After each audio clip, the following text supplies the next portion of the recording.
ನಮಸ್ತೆ, ಜ್ಯೋತಿ info YouTube ಚಾನಲ್ಗೆ ನಿಮ್ಮೆಲ್ಲರಿಗೂ ಸ್ವಾಗತ. ಏಲಕ್ಕಿ ಉಪಯೋಗದ ಬಗ್ಗೆ, ಹೃದಯಕ್ಕೆ ಎಷ್ಟು ಉಪಯೋಗ, ಕೆಮ್ಮಿಗೆ ಎಷ್ಟು ಉಪಯೋಗ, ಹೇಗೆ ಸೇವನೆ ಮಾಡಬೇಕು, ಇದೆಲ್ಲ ವಿಷಯನೂ ನಾನು ನನ್ನ ಹಿಂದಿನ ವಿಡಿಯೋದಲ್ಲಿ ತಿಳಿಸಿದ್ದೀನಿ. ನೋಡಿಲ್ಲ ಅಂದರೆ ಲಿಂಕ್ ಡಿಸ್ಕ್ರಿಪ್ಷನ್ ಬಾಕ್ಸಲ್ಲಿದೆ, ದಯವಿಟ್ಟು ಹೋಗಿ ನೋಡಿ. ಮತ್ತಷ್ಟು ಉಪಯೋಗ ಅಂದರೆ, ನೀವು ಟೀ ಮಾಡುವಾಗ ಏಲಕ್ಕಿನ ಹಾಕಿ ಇದರ ಸೇವನೆ ಮಾಡೋದ್ರಿಂದ ಒಂದು ಥರ ಸುಗಂಧ ಬರುತ್ತೆ, ತುಂಬಾ ರುಚಿ ಚೆನ್ನಾಗಿರುತ್ತೆ. ಹಾಗೆ ಈ ಸ್ವಾದ ನಮ್ಮ ಖಿನ್ನತೆಯನ್ನು ಕೂಡ ದೂರ ಮಾಡುತ್ತೆ. ಹಾಗೆ ಏಲಕ್ಕಿ ಬೆರೆಸಿದ ಸಕ್ಕರೆನ ನೀರಿನ ಜೊತೆ ಕರಗಿಸಿ ಕುಡಿದ್ರೆ ಬಿಕ್ಲಿಗೆ ಕೂಡ ಕಡಿಮೆ ಆಗುತ್ತೆ ಅಂತ ಹೇಳ್ತಾರೆ. ಹಾಗೆ ಇನ್ನೊಂದು ವಿಷಯ ಅಂದರೆ, ಏಲಕ್ಕಿ, ಶುಂಠಿ ಮತ್ತು ಪುದೀನ ಈ ಎಲ್ಲ ನೀರಿಗೆ ಹಾಕಿ ಆ ನೀರನ್ನು ನೀವು ಕುಡಿದ್ರೆ ಗಂಟಲು ಶುದ್ಧ ಆಗುತ್ತೆ. ಏಲಕ್ಕಿ ನೀರಿನಿಂದ ನೀವು ಬಾಯನ್ನು ಕೂಡ ಮುಕ್ಕಳಿಸಿ ದುರ್ವಾಸನೆಯಿಂದ ಕೂಡ ಹೊರಬರ್ಬೋದು. ಹಾಗೆ ಜಂತು ಹುಳುವಿನ ತೊಂದರೆ ನಿಮಗಿದ್ರೆ ಅಥವಾ ಮಗುಗಿದ್ರೆ ಏಲಕ್ಕಿ ಕಷಾಯವನ್ನು ಸೇವನೆ ಮಾಡ್ಬೋದು. ಏಲಕ್ಕಿ ಎಣ್ಣೆನ ಸುಗಂಧ ತೈಲದಲ್ಲಿ ಅಂದರೆ ಸೆಂಟ್ ಬಾಟಲ್ಗಳಲ್ಲಿ ಅಥವಾ ಔಷಧಿ ತಯಾರಿಕೆಯಲ್ಲೂ ಕೂಡ ಬಳಸಲಾಗುತ್ತೆ.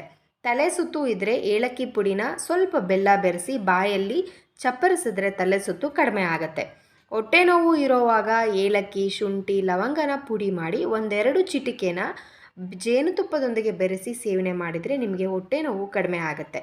ಹಾಗೆ ವಾಂತಿ ಆಗ್ತಾ ಇದ್ದರೆ ಏಲಕ್ಕಿ ಪುಡಿ, ಹಿಪ್ಪಲಿ, ಲವಂಗ, ನಾಗಕೇಶವ, ರಕ್ತಚಂದನ ಪುಡಿ ಇವೆಲ್ಲ ಪುಡಿನ ನೀವು ಜೇನುತುಪ್ಪದೊಂದಿಗೆ ಬೆರೆಸಿ ಸೇವನೆ ಮಾಡಿದರೆ ವಾಂತಿ ಕೂಡ ಕಡಿಮೆ ಆಗುತ್ತೆ. ಇನ್ನು ಕೊನೆಯದಾಗಿ ಕೆಮ್ಮು ಮತ್ತು ಉಸಿರಾಟದ ತೊಂದರೆ ನಿಮಗಿದ್ರೆ ಏಲಕ್ಕಿ ಪುಡಿ, ದಾಲ್ಚಿನ್ನಿ, ಕಾಳುಮೆಣಸು, ಹಿಪ್ಪಲಿ ಪುಡಿ, ಬೆಲ್ಲ ಬೆರೆಸಿ ಸೇವನೆ ಮಾಡಿದರೆ ಕೆಮ್ಮಿನಿಂದ ಮತ್ತು ಉಸಿರಾಟದ ತೊಂದರೆಯಿಂದ ಕೂಡ ನೀವು ಪಾರಾಗ್ಬೋದು. ಏಲಕ್ಕಿಯನ್ನು ಯಾವ್ಯಾವ ಭಾಷೆಯಲ್ಲಿ ಏನಂತ ಕರೀತಾರೆ ಅಂತ ನೋಡೋಣ.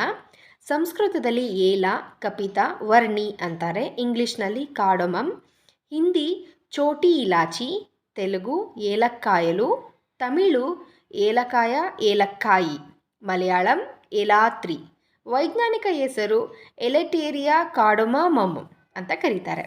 ಈ ಎಲ್ಲ ವಿಷಯ ನಿಮ್ಗೆ ಇಷ್ಟ ಆಗಿದೆ ಅಂತ ನಾನು ಅಂದ್ಕೊಳ್ತಾ ಇದ್ದೀನಿ. ಲೈಕ್ ಮಾಡಿ, ಶೇರ್ ಮಾಡೋದನ್ನು ಕೂಡ ಮರಿಬೇಡಿ. ಭೂಮಿ ತಾಯಿಗೆ ನನ್ನ ನಮನವನ್ನು ಸಲ್ಲಿಸುತ್ತಾ ಪ್ರಾಣಿಗಳನ್ನು, ಪಕ್ಷಿಗಳನ್ನು, ಮರಗಳನ್ನು ಬೆಳೆಸೋಣ, ಉಳಿಸೋಣ, ಬೆಳೆಸಿ ಉಳಿಸಿ ನಮ್ಮನ್ನು ನಾವು ಕಾಪಾಡಿಕೊಳ್ಳೋಣ ಅಂತ ಹೇಳ್ತಾ ವಿಡಿಯೋವನ್ನು ಮುಗಿಸ್ತಾ ಇದ್ದೀನಿ. ಧನ್ಯವಾದಗಳು.